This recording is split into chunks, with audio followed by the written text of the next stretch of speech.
He was one of the most influential people in my career. Gave me I went from Big Jim Duggan to Hacksaw Jim Duggan after working with Bruiser Brody for about 6 months.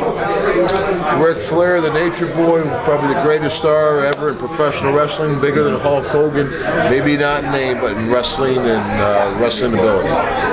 Jake Roberts, one of my best friends in my life. Jake was in my wedding, but probably one of the most tragic stories in professional wrestling. How good a wrestler was he then? Jake was very good. He had the look, he had the gimmick, he had the talk.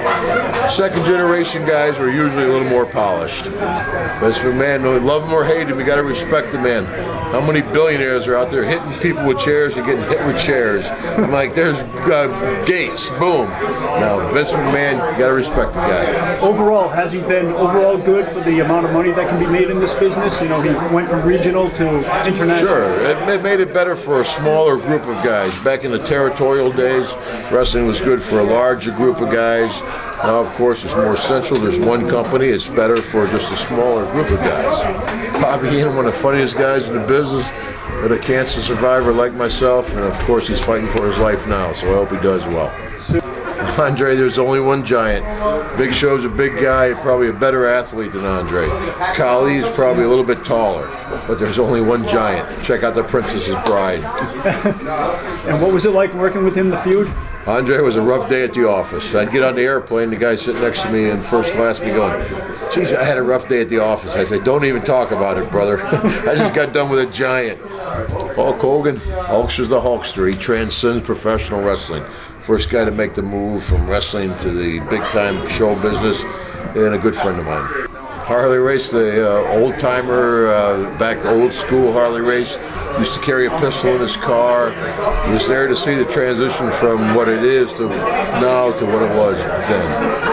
Haku, one of the first men I met, Haku, 1979, working for Peter Maivia in Hawaii. I met Haku.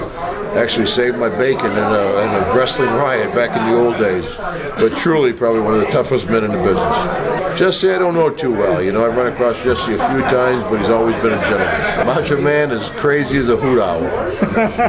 Kevin Nash, one of the most talented guys in the business, but back in the WCW days, one of the most detrimental guys you could have in the company. What was the problem? They stir up a lot of BS backstage. Roddy Piper, a buddy of mine, in a whole different level. I remember coming in London about 4 o'clock in the morning after partying all night, and Piper was on his way out. All right, Jim, for visual purposes, can we compare fists? I have an average-sized, delicate hand. Let's show the people. All right. That's almost an Andre mitt there, huh? Yeah, that's one of the deals. Yeah, it's Lugoff, South Carolina. It sounds like a spitting competition. We had a tie, we're going to have a Lugoff. But actually, I love it. We're out in the country, we got some acreage with a 2-acre pond, log home on a little hill looking over the pond. It's a great life. You know, you always hear about, especially with Test just dying. Mm-hmm. You know, enough about these tragedies in wrestling. I'm tired of hearing about it.